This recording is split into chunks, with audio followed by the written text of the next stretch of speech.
안녕하세요. 반갑습니다. 좋은 책을 선정해서 공감 가는 부분을 콕 집어 읽어주는 진달래입니다. 오늘은 어제에 이어 놓아버린 책 두 번째 리뷰를 하기로 하겠습니다. 부정성을 포기하는 기법과 긍정성에 대한 저항을 포기하는 기법을 사용해서 긍정적 감정을 높이는 방법에 대해서입니다. 어제 언니랑 톡을 하는데요. 언니가 슬픈 감정이 느껴진대요. 저는 그 느낌이 나에게로 그대로 느껴졌어요. 그래서 가슴이 철렁 내려앉으면서 빨리 슬픈 마음을, 그러니까 슬픈 감정을 두려워하는 거죠. 그냥 포기하고 그냥 인정해야 되는데요. 슬픈 나를 인정하기가 힘들어서요. 얼른 바꿔야 되겠다 이런 마음이 들었어요. 그래서 바로 분석에 들어갔습니다. 저는 언니에게 어떤 사건이 있었는지를 물었더니 언니랑 가장 친한 친구가 있는데 그 친구가 하는 말이 다 언니를 미워하는 것 같이 느껴진다는 거예요. 그리고 언니랑 가장 친한 사람들 말도 다 언니를 미워하는 것 같이 느껴졌대요. 그래서 언니가 슬프다고 하는 겁니다. 저는 그 말을 듣고 언니가 혹시 그 사람들을 미워하는 거 아니야? 그렇게 물었더니 언니는 펄쩍 뛰면서 무슨 소리냐고, 나는 그 친구들이 부럽기만 하다고, 절대 미워하지 않는다고 했습니다. 그런데 가만히 생각해 보니까 언니는 그 가장 친한 친구고 언니를 좋아해 주는 친구들인데 미워하면 언니가 미움 받을까봐 어, 음, 그 부러워하는 걸로 생각을 하는 것 같더라고요. 그래서 언니한테 한번 언니 안에 있는 미움을 자각해 보라고 이야기를 해주었답니다. 잘했나요? 그렇게 이제 톡을 날린 다음에요. 놓아버림 책을 탁 펼쳤는데, 여기에 정말 좋은 방법이 나와 있는 거예요. 그래서 저는 눈을 동그랗게 뜨고 메모를 해서 언니한테 아래 내용을 보내주었답니다. 거기에는 무엇이 나와 있냐면요.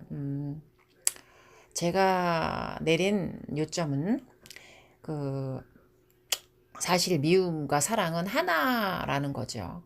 언니는 사실은 친구를 너무너무 사랑하는데 사랑의 감정을 저항하고 있는 것 같더라고요. 미움도 사랑도 저항하지 말고 항복하면 편안해지는데 말이에요. 거기에 나와 있는 거에 대해서 본문을 한번 제가 읽어보도록 하겠습니다. 부정적 감정의 놓아버림은 긍정적 감정에 대한 저항을 그만두는 것으로 이어질 수밖에 없다. 우주 만물에는 각각 정반대의 것이 존재한다. 그래서 마음속의 모든 부정적 감정에도 그와 반대되는 것이 왜소함과 위대함 사이에 존재한다. 어느 특정 순간에 그런 정반대의 존재를 자각할 수 있는지 없는지와는 상관없이 존재한다. 이해하는 데 도움을 줄 좋은 연습으로는 자리에 앉아 지금 느끼는 부정적 감정에 정반대되는 감정을 살펴보고 그에 대한 저항을 놓아버리는 것이 있다.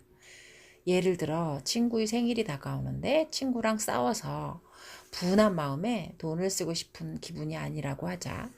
도저히 선물을 사러 나갈 수 있을 것 같지 않은 마음이었어요. 생일 날짜는 점점 다가오고요. 이에 정반대되는 감정은 무엇일까요? 용서하고 베푸는 마음이겠죠. 이제 용서하는 감정을 마음속에서 찾아내서 그에 대한 저항을 멈추는 겁니다. 용서하는 사람이 되는 일에 대한 저항을 계속해서 놓아버리면 우리의 마음은 놀랍게도 용서하는 마음이 용솟음을 친답니다. 우리 천성의 일부는 항상 가까이 용서하길 원했지만 스스로 그럴 엄두를 내지 못했음을 알아가게 되죠. 그랬다가는 다시 바보 같아 보일지도 모른다는 생각이 일어나고요. 또한 분한 마음을 품는 것으로 상대를 벌하고 있다는 생각도 들었어요. 실제로는 사랑을 억제하고 있었던 것이죠. 처음에는 친구에 대해 무의식적으로 딱히 그렇게 느끼지 않을 수도 있지만 자기 성격에 그런 일면이 있음을 점차 알아가게 되지요. 사랑에 대한 저항을 계속해서 멈추어 갈 때 나누고 베푸는 것으로 나타나고자 하는 어떤 것이 마음속에 있으며 이것이 과거를 놓아버리고 화해하고자 하는 것임을 알게 되지요.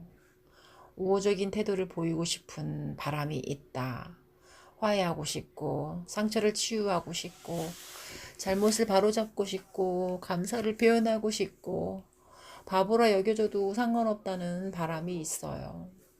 이 연습을 통해 내면에서 찾아내려는 것은 위대함으로 묘사할 수밖에 없죠. 위대함은 장애를 극복하려는 용기이고요. 위대함은 사랑의 수준으로 높이 올라가려는 자발성이고요. 위대함은 타인의 인간적 약점을 받아들여 상대의 입장에서 그 사람이 고통에 연민을 느끼는 것이고요. 타인을 용서하면 자신도 용서가 되고 죄책감도 해소되지요.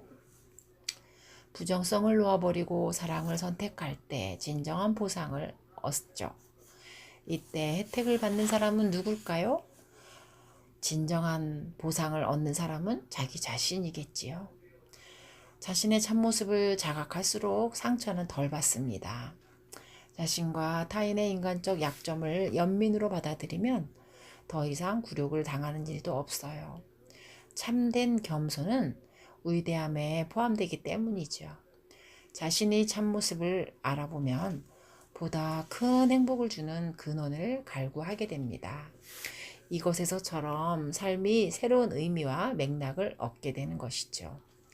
자신의 가치를 못 느껴 내심 허무해하는 대신에 자신을 참으로 사랑하고 존중하고 존경하면 행복의 근원을 세상에서 더 이상 찾지 않게 되지요.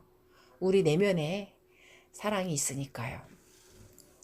더불어 세상에는 결코 행복의 근원을 얻을 수 없음을 깨닫죠. 아무리 불을 쌓아도 마음속의 빈 공간은 메꿀 수 없습니다. 마음속 공허와 자존감의 결핍을 해소하려고 애쓰는 억만장자가 많다는 점을 여러분도 아시지요? 내면의 큰 나, 내면의 위대함과 만날 때 내면의 완전성과 만족감, 진정한 행복감과 만날 때 우리는 세상을 초월하며 살 수 있죠. 이제 세상은 즐기는 곳일 뿐 나를 더 이상 휘두를 수 없고 나는 세상의 영향을 더 이상 받지 않습니다. 부정성을 포기하는 기법과 긍정에 대한 저항을 항복하는 기법을 활용하면 언젠가는 자신이 얼마나 큰 존재인지를 자각하게 됩니다. 이는 일단 경험하면 절대 잊히지 않는 것이지요. 전과 같이 세상에서 위협을 느끼는 일도 없고 그렇습니다. 세상 관례를 습관처럼 계속 따르긴 하겠지만 사로잡히거나 쉽게 상처받고 의심 많던 마음속 성향은 이제 사라지고 없습니다. 겉으로 보이는 행동은 똑같아 보일지라도 마음속 원인은 이제 전혀 다릅니다. 의식적으로 감정을 해결한 결과 다치지도 흔들리지 않는 사람이 되었습니다. 어떤 총알에도 내면은 끄떡 없지요. 이제 평정과 품위를 잃지 않는 삶을 살아갈 수 있게 되는 것입니다. 여러분 오늘도 즐거운 하루 되세요. 이상으로 리뷰를 마치겠습니다. 감사합니다.